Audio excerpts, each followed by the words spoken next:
আমার ছেলে মেয়ে হয়েছে কিন্তু আমি আকিকা করি না, আকিকা করা কি বাধ্যতামূলক? বিয়ের প্রস্তাবিত পাত্রীর ছবি কি প্রস্তাবিত পাত্রের কাছে হোয়াটসঅ্যাপ বা ইমেলে পাঠানো জায়েজ হবে? সবসময় মাথার ভিতর দুশ্চিন্তা কাজ করে, মনে করে আনন্দ বা শান্তি পাই না, মনের মধ্যে হতাশা কাজ করে, হতাশামুক্ত জীবনের জন্য পরামর্শ কামনা করছি। মাসিকের সময় মোবাইলে কোরআন তেলাওয়াত করা যাবে কি না? নাহিদুর রহমান আপনি লিখেছেন, আমার বিয়ে হচ্ছে না বলে আশেপাশের মানুষের কটু কথা শুনতে হয়, এ বিষয়ে একটি মেয়ে হিসেবে আমার করণীয় কি? মা যদি তার সন্তানকে রেখে পরকীয়া প্রেমিককে বিয়ে করে তাহলে মায়ের প্রতি সন্তানের কোনো দায় দায়িত্ব থাকে কিনা? আমার ভাইকে কি আমি যাকাত দিতে পারবো?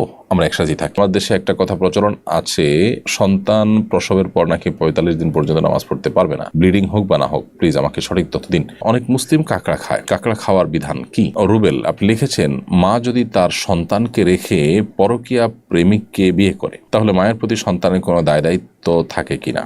এক্ষেত্রে সন্তানের করণীয় কি?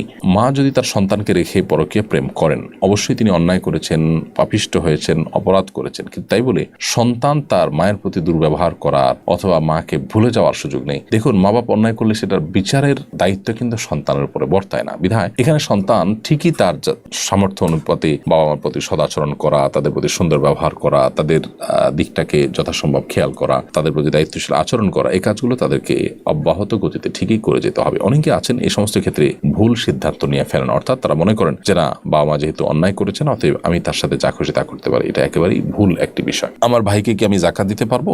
আমরা একসাথে থাকি। আপনার ভাই যদি আপনার একান্নভুক্ত না হয়, একসাথে থাকেন ঠিক আছে, একান্নভুক্ত যদি না হয়, আপনার অধীনস্থ যদি না হয়, অনেক সময় ছোট ভাই থাকে, অপ্রাপ্তবয়স্ক, আপনি বড় ভাই, বাবা নেই অথবা বাবার সামর্থ্য নেই, তাহলে আপনার কর্তব্য হয়ে যায় তার ভরণ পোষণ দেওয়া। তখন তাকে যাকাতের টাকা দিতে পারবেন না। হ্যাঁ, তার ভরণ পোষণের বাইরের কোনো প্রয়োজন হয় সেখানের জন্য আপনি যাকাতের টাকা দিতে পারবেন। আর যদি আপনার সেই ভাইটি যে আপনার যাকাত যাকে দিতে চাচ্ছেন তিনি যদি আপনার একান্নভুক্ত না হয় বা একেবারে ছোট নাবালেগ বাচ্চা না হয়, বড় মানুষ, বড় ভাই বা বয়স হয়ে গেছে, প্রাপ্তবয়স্ক হয়ে গেছে, ছোট হোক আর বড় হোক আপনার কিন্তু প্রাপ্তবয়স্ক হয়ে গেছে সে, তাহলে তাকে আপনি যাকাতের টাকা দিতে পারবেন। সেক্ষেত্রে এমন হতে পারে যে সে আপনার থেকে যাকাতের টাকা নিয়েছে, সেটা পেয়ে আপনার সাথে যৌথ কোনো মিলে কোনো খাবারে সে তার টাকা দিচ্ছে ওই যাকাতের টাকা, তখন সেটা নাজায়েজ হবে না আপনার টাকার সাথে মিশ্রিত হলে, কারণ সে তখন তার নিজের টাকাটা কেমন যেন দিয়েছে। এক কথা, যখন প্রাপ্তবয়স্ক হবে তখন আপনি যাকাতের টাকা তাকে দিতে পারবেন, সেটা দিয়ে তার ব্যয়ভার তিনি বহন করবেন। নাহিদুর রহমান আপনি লিখেছেন, আমার বিয়ে হচ্ছে না বলে আশেপাশের মানুষের কটু কথা শুনতে হয়, এ বিষয়ে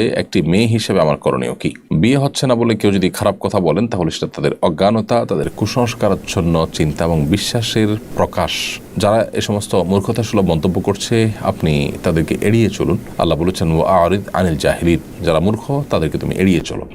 অতএব আপনি তাদেরকে এড়িয়ে চলুন, তাদেরকে ইগনোর করুন এবং সবর করুন। মনে রাখবেন, আল্লাহ রাব্বুল আলামিন ধৈর্যশীলদেরকেই কিন্তু অফুরন্ত বিনিময় দিবেন। আল্লাহ বলেছেন, ইন্নামা ইউওয়াফাস সাবিরুনা আজরাহুম বিগাইরি হিসাব, নিশ্চয়ই ধৈর্যশীলদেরকে তাদের বিনিময় দেওয়া হবে হিসেব ছাড়া। তো সেই জায়গা থেকে আমরা ধৈর্যশীলতার চর্চা করবো ইনশাআল্লাহ তাআলা। ফারজানা সুলতানা লিখেছেন, সবসময় মাথার ভিতর দুশ্চিন্তা কাজ করে, মনে করে আনন্দ বা শান্তি পাই না, মনের মধ্যে হতাশা কাজ করে, হতাশামুক্ত জীবনের জন্য পরামর্শ কামনা করছি। বোন ফারজানা সুলতানা, আল্লাহ তাআলা আপনার দুশ্চিন্তা দূর করে দিন। আপনি প্রথমত ভালো কোনো কাউন্সিলর দেখান, কোনো সাইকিয়াট্রিস্ট দেখান, সেই সাথে অনেক সময় এই অহেতুক পেরেশানি জিন রিলেটেড বা রুকিয়া রিলেটেড বিষয়ের কারণে হয়ে থাকে, সেক্ষেত্রে আপনি রুকিয়া করেন। সেই সাথে নবী করিম সাল্লাল্লাহু আলাইহি ওয়াসাল্লামের একটি দোয়া আপনি নিয়মিত পড়ার চেষ্টা করেন, আল্লাহুম্মা ইন্নী আউযু বিকা মিনাল হাম্মি ওয়াল হুজন, আল্লাহ আমি আপনার কাছ থেকে পেরেশানি থেকে এবং দুশ্চিন্তা থেকে পানাহ চাই, যেটা নবী সাল্লাল্লাহু আলাইহি ওয়াসাল্লাম সবসময় পড়তেন, সেটি পড়তে পারেন। দ্বিতীয়ত হলো তৃতীয়ত হলো আপনি ভোর রাতে তাহাজ্জুদের সময় উঠে আল্লাহর কাছে চোখের পানি ফেলে কোনো বিশেষ বিষয় যদি আপনাকে আহত করে,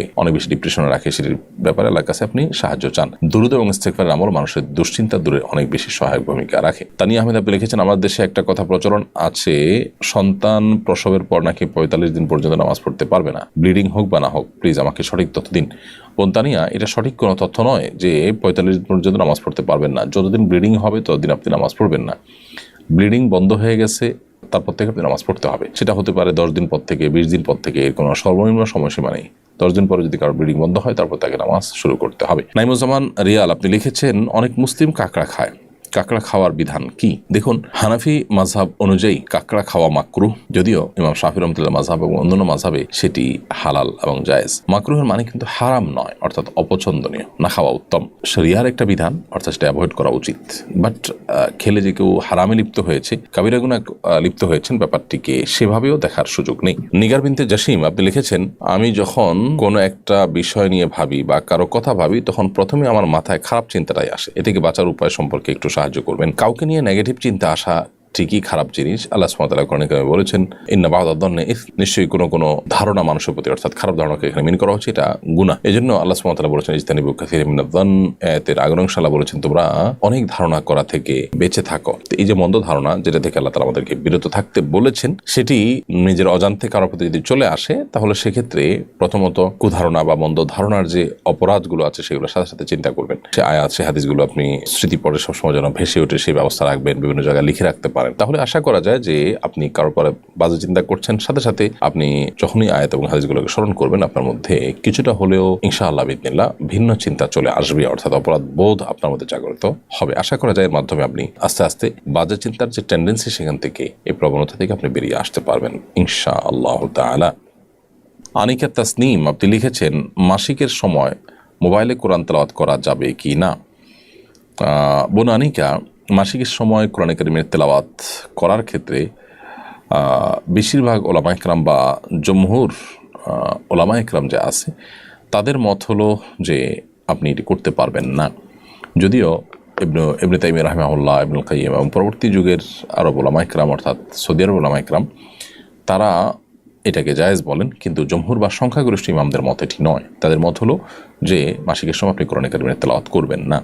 আকিফ আপনি লিখেছেন, আমি এমন পর্যায়ে আছি, সংসার চাইলে বাবাকে ছাড়তে হবে, আবার বাবা চাইলে সংসার ছাড়তে হবে।